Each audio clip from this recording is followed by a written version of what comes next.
ٹھیک ہے، چلیے شروع کرتے ہیں۔ اس تفصیلی ایکسپلینر میں مقامی ذرائع اور رپورٹ سے ملنے والی سب سے اہم شہری اور علاقائی اپڈیٹس پر ایک نظر ڈالی جائے گی۔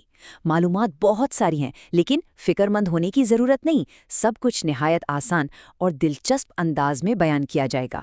تو آئیے بغیر کسی تاخیر کے دیکھتے ہیں کہ ہمارے ارد گرد کیا اہم تبدیلیاں رونما ہو رہی ہیں۔ آج کے اس سیشن کو 5 حصوں میں بانٹا گیا ہے تاکہ ہر چیز بآسانی سمجھ آ جائے۔ پہلے حکومتی اپڈیٹس دیکھی جائیں گی، پھر قانون کے نفاذ کی بات ہوگی، اس کے بعد تعلیمی اعلانات، پھر شہری خدمات اور آخر میں صحت اور ماحولیات کا جائزہ لیا جائے گا۔ تو چلتے ہیں اپنے پہلے حصے کی طرف، حکومتی اور سیاسی اپڈیٹس۔ ہم سب جانتے ہیں کہ وی آئی پی پروٹوکول کس قدر مشکل ہو سکتا ہے۔ عام طور پر جب کوئی وی آئی پی گزرتا ہے تو کلومیٹروں تک ٹریفک روک دیا جاتا ہے نا؟ لیکن اس بار ایک بہت بڑی اور زبردست تبدیلی دیکھنے میں آئی ہے۔ چیف منسٹر ریونت ریڈی نے شمشاد آباد ایئرپورٹ سے عام ٹریفک کے ساتھ سفر کرنے کا فیصلہ کیا۔ بالکل کوئی لمبا چوڑا پروٹوکول نہیں، تاکہ عوام کو ٹریفک جام کی کوفت نہ اٹھانی پڑے۔ یہ واقعی ایک خوش آئند اور تازہ ہوا کے جھونکے جیسا قدم ہے۔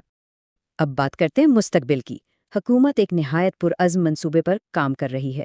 آئی ٹی منسٹر سریدھر بابو کے مطابق تلنگانہ رائزنگ ویژن 2047 کا خاکہ تیار کیا جا رہا ہے۔ اس کا زبردست ہدف کیا ہے؟ ملک کی جی ڈی پی میں ریاست کے حصے کو سیدھا 10% تک لے جانا، اور اس کے ساتھ ساتھ بنیادی ڈھانچے کی تعمیر کے ذریعے حیدرآباد کو اگلے 10 سالوں میں ایک مکمل عالمی شہر بنانا۔ یہ واقعی ایک بہت بڑا معاشی ہدف ہے۔ آگے بڑھتے ہیں۔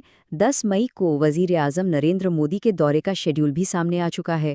دوپہر 12:30 بجے بیگم پیٹ میں آمد شیڈیول ہے۔ اس کے بعد دوپہر میں ہائی ٹیک سٹی میں مختلف ترقیاتی پروجیکٹس کا افتتاح ہوگا، اور پھر شام 6:30 بجے پریڈ گراؤنڈ سکندرآباد میں ایک جلسہ منعقد ہوگا۔ چلیے اب چلتے ہیں اپنے دوسرے حصے کی طرف، قانون کا نفاذ اور جرائم کی صورتحال۔ یہاں ہمارے پاس 3 بڑے اور مختلف نوعیت کے واقعات ہیں۔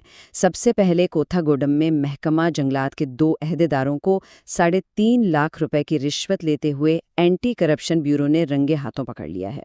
دوسری جانب سکندرآباد میں سڑک پر ایک انتہائی افسوسناک واقعہ پیش آیا جس نے سب کو ہلا کر رکھ دیا۔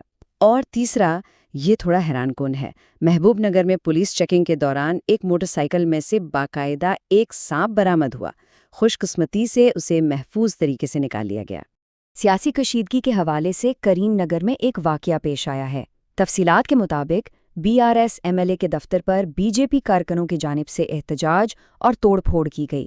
دراصل ایک پریس کانفرنس کے دوران مرکزی وزیر کے خلاف کیے گئے کچھ ریمارکس اس ہنگامے کی وجہ بنے۔ حالات کو کنٹرول کرنے اور ہجوم کو منتشر کرنے کے لیے پولیس کو موقع پر پہنچ کر لاٹھی چارج کا استعمال کرنا پڑا۔ یہاں ایک انتہائی اہم پیغام بھی ہے جو ہم سب کے لیے قابل غور ہے۔ Director general of police CV آنند نے واضح کیا ہے کہ منشیات پر قابو پانا حکومت کی اولین ترجیح ہے، لیکن اہم بات یہ ہے کہ انہوں نے بچوں کے بہتر مستقبل کے لیے اس مہم میں عام عوام سے تعاون کی خاص اپیل کی ہے، کیونکہ ظاہر ہے جرائم اور منشیات کا خاتمہ صرف پولیس اکیلے نہیں کر سکتی، پورے معاشرے کا ساتھ انتہائی ضروری ہے۔ تو اب رخ کرتے ہیں اپنے تیسرے حصے کا، اہم تعلیمی اعلانات۔ یہ حصہ طلباء اور والدین کے لیے بے حد اہم ہے۔ ذرا اس نمبر پر غور کیجئے، 2,10,766۔ جی ہاں، یہ ان امیدواروں کی حیرت انگیز تعداد ہے جنہوں نے 2026 کے انجینئرنگ امتحانات یعنی TGAP-CET کے لیے رجسٹریشن کروائی ہے۔ اور یہاں ایک بہت سخت اصول لاگو ہے۔ اگر کوئی امیدوار مقررہ وقت سے 1 منٹ بھی لیٹ ہوتا ہے تو بالکل کوئی گنجائش نہیں، امتحانی مرکز میں داخلہ نہیں ملے گا۔ پرائیویٹ اسکولوں کی فیسوں کے معاملے پر ہیومن رائٹس کمیشن نے بہت زبردست اور سخت ایکشن لیا ہے۔ اب کوئی بھی اسکول 1 سال کی فیس یکمشت یا 50% فیس ایک ساتھ جمع کروانے کا دباؤ نہیں ڈال سکتا۔ یہی نہیں، اسکولوں کی جانب سے مخصوص دکانوں سے یونیفارم یا کتابیں خریدنے پر مجبور کرنے پر بھی مکمل پابندی لگا دی گئی ہے۔ تعلیم ایک بنیادی حق ہے، کوئی تجارتی کاروبار نہیں۔ یہ یقیناً ایک بہت بڑی راحت کی خبر ہے۔ تعلیمی نظام میں ایک بہت بڑی اور بنیادی تبدیلی کی تجویز زیر غور ہے۔ فی الحال ہمارے ہاں SSC اور انٹرمیڈیٹ کے الگ الگ تعلیمی بورڈز کام کر رہے ہیں، لیکن نئے مجوزہ نظام کے تحت 12ویں جماعت تک کی مکمل تعلیم کو ایک ہی سنگل اسکول ایجوکیشن بورڈ میں ضم کیا جائے گا۔ اس اقدام کا مقصد تعلیم کو بین الاقوامی اور قومی معیارات کے ہم آہنگ کرنا ہے۔ 10ویں جماعت کے ان طلباء کے لیے جو امتحانات میں مطلوبہ نتائج حاصل نہیں کر سکے، ان کے لیے ایک بہت زبردست سپورٹ پروگرام شروع کیا گیا ہے۔ اس میں ضلعی سطح پر پی ایم شری کیمپس میں طلباء کو داخلہ دیا جائے گا۔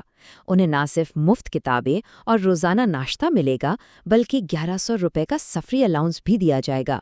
یہ خصوصی کلاسز 12 مئی سے 3 جون تک چلیں گی۔ واقعی ایک شاندار قدم ہے تاکہ بچے بغیر کسی مالی پریشانی کے سپلیمنٹری امتحانات کی تیاری کر سکیں۔ اب ہم آتے ہیں اپنے چوتھے حصے پر، ضروری شہری خدمات۔ دیکھتے ہیں کہ کون سے نئے اصول روزمرہ کی زندگی پر اثر انداز ہونے والے ہیں۔ پاسپورٹ کا گم ہو جانا کسی ڈراؤنے خواب سے کم نہیں لگتا تھا، ہے نا؟ لیکن اب اس عمل کو بہت آسان اور تیز کر دیا گیا ہے۔ نیا طریقہ کار کچھ یوں ہے۔ سب سے پہلے پولیس میں شکایت درج کروانی ہوگی، پھر میں سیوا سے سرٹیفکیٹ حاصل کرنا ہوگا، اس کے بعد بس آن لائن سلاٹ بک کر کے پاسپورٹ سیوا کیندر پہنچنا ہوگا۔ اس سادہ سے عمل کے بعد نیا پاسپورٹ محض 7 سے 10 دنوں کے اندر مل جائے گا۔ 10 لاکھ روپے، یہ عدد بہت اہمیت کا حامل ہے۔ مقامی خواتین کو معاشی طور پر خود مختار بنانے کے لیے حکومت نے سیلف ہیلپ گروپس کے لیے بلا سود قرض کی حد 5 لاکھ سے بڑھا کر سیدھا 10 لاکھ روپے کر دی ہے۔ اس کا سیدھا سا مطلب یہ ہے کہ 10 لاکھ روپے تک کے قرضے پر سود کا بوجھ اب گروپس پر نہیں بلکہ حکومت خود اٹھائے گی۔ یہ معاشی بااختیاری کی جانب ایک بہت شاندار قدم ہے۔ ہاؤسنگ اور فلاحی اسکیموں میں بھی اہم پیش رفت ہوئی ہے۔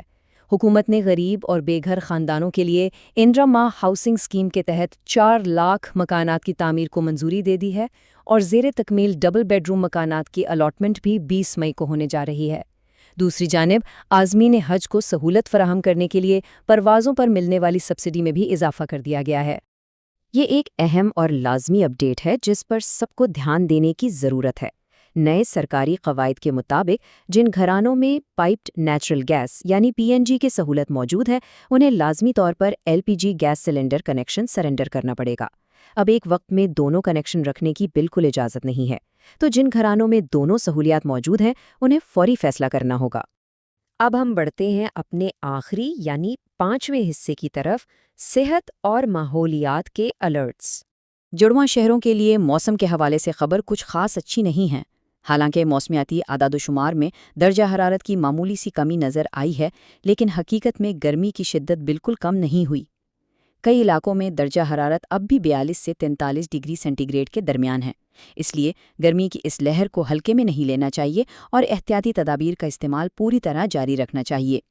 ذرا اس تشویشناک صورتحال پر نظر ڈالیں۔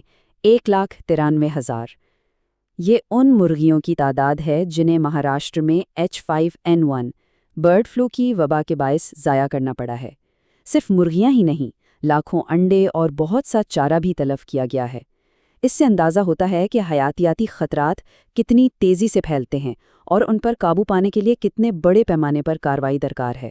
تو ہم نے حکومتی پروٹوکول سے لے کر تعلیمی نظام کے ممکنہ انضمام، قانون کے نفاذ اور صحت عامہ تک کی صورتحال کا جائزہ لیا۔ یہ تمام اپڈیٹس ایک نہایت اہم سوال کو جنم دیتی ہیں۔ یہ تیز رفتار شہری، تعلیمی اور ساختی تبدیلیاں آنے والے وقت میں خطے کی مجموعی ترقی کو کس سمت میں لے کر جائیں گی؟ کیا ہمارا معاشرہ واقعی ان نئے ضوابط اور مستقبل کے تقاضوں کے لیے تیار ہے؟ یہ بات واقعی غور طلب ہے۔ آج کے اس ایکسپلینر میں بس اتنا ہی۔ امید ہے کہ یہ معلومات سب کے لیے اضافے اور فائدے کا باعث بنی ہوں گی۔